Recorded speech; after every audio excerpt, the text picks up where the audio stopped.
and Jay Show. Corey and Jay Show, good morning. Hello, how are you? Well, yeah, I listen to the Corey and Jay Show. I do love the Corey and Jay Show. I listen to that show every day while I was going to work at A&M, and it got me through it, to say the least. Buried all three bodies in a wooded area near Mississippi 37. They found the bodies a few weeks later. So if he is convicted, it's going to be curtains for him. All the time.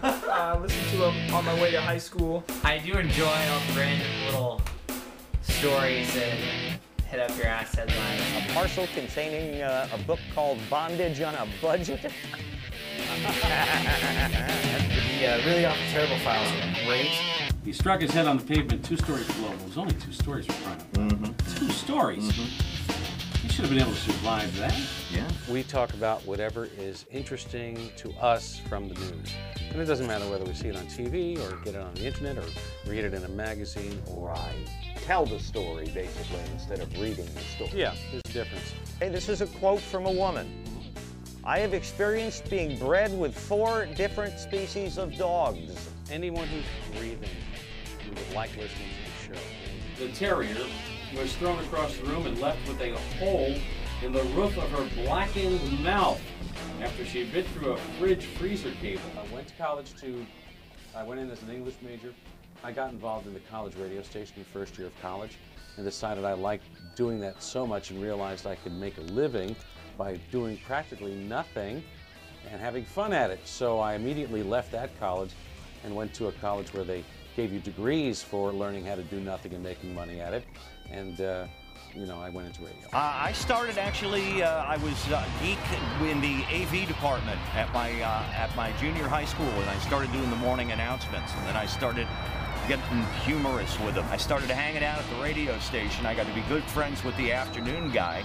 Went down there one Saturday afternoon. He had brought a 6-pack of beer with him, and he sat there on the air, and I sat and watched him while he drank his beer. He started getting sick, and he ended up going to the bathroom, and a song on the air stopped playing.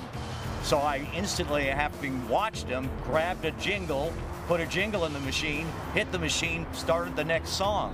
He ended up being sick in the bathroom for about a half an hour, and I sat and segued, and I just got hooked in radio, and I got hired to work on the weekends. See, coming up on 8 years. It's the longest we've ever been any place. That's like decades in regular, normal jobs, okay? Yeah. You have to, it's like dog years. You know how a dog is like 7 human years? Yeah. 1 year working in radio is like 6 or 7 regular years in any other job because you get fired so much. Yeah. We should be getting gold watches by now. Right. Retirement parties. My God. Right. They were there for over 7 years. Throw her a bone. Yeah, whoa, yeah. The long version is we were fired in Cleveland, Ohio. Yeah. We were out of work for 5 months and 3 weeks. Yeah. And this was the only place really that wanted us at the time. And what was going to allow us to do the type of show that we wanted to do. Yeah. Because that was about the time in our careers that we realized that we were just tired of the way radio was being done, and we wanted to get out of radio and do something else. And that something else turned out to be the Corey and Jay Show. The most fun is working with Jay because he's the funniest person I know.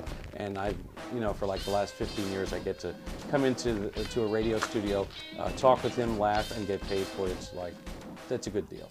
To me, the most fun part is actually getting here, and then 6 o'clock finally comes around, and we sit here, and we're like 2 guys who are friends, and we hang out, and we just take our way through it, don't always plan in advance, and we try to have as much fun as we possibly can for 4 hours, which is not something most people would normally get paid to do.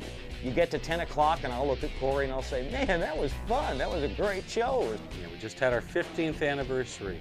Too long ago? What do you get somebody for 15? I don't know. I didn't get you anything. We're just bitter, bitter people. We've been fired and kicked around so much. I just recently took a trip to Orlando. It was horrible, wasn't it? The plane went down somewhere, didn't it? We finally just said, you know what? We're not going to have a good attitude anymore. We're going to go after anybody we want to. Right. But we're nice guys. Yeah. Bad attitude, nice guys. You know, people were writing to us saying that we shouldn't even put you on the air anymore.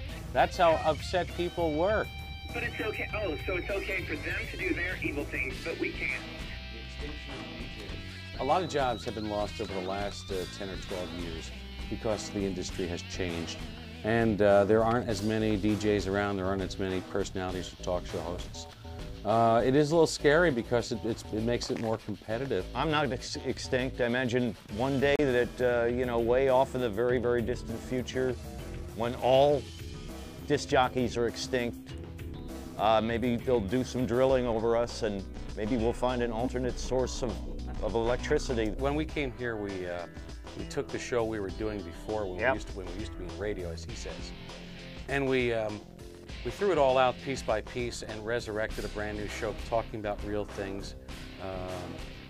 And people like that a lot. They related to just normal people who were talking about real things instead of the phony DJs and stuff that so many stations used to have. How are you? Good morning. It's a great looking day in the city. Meanwhile, the city's flooding. The hell with it. Buildings are on fire. Seriously. Dogs and cats are mating. Yeah.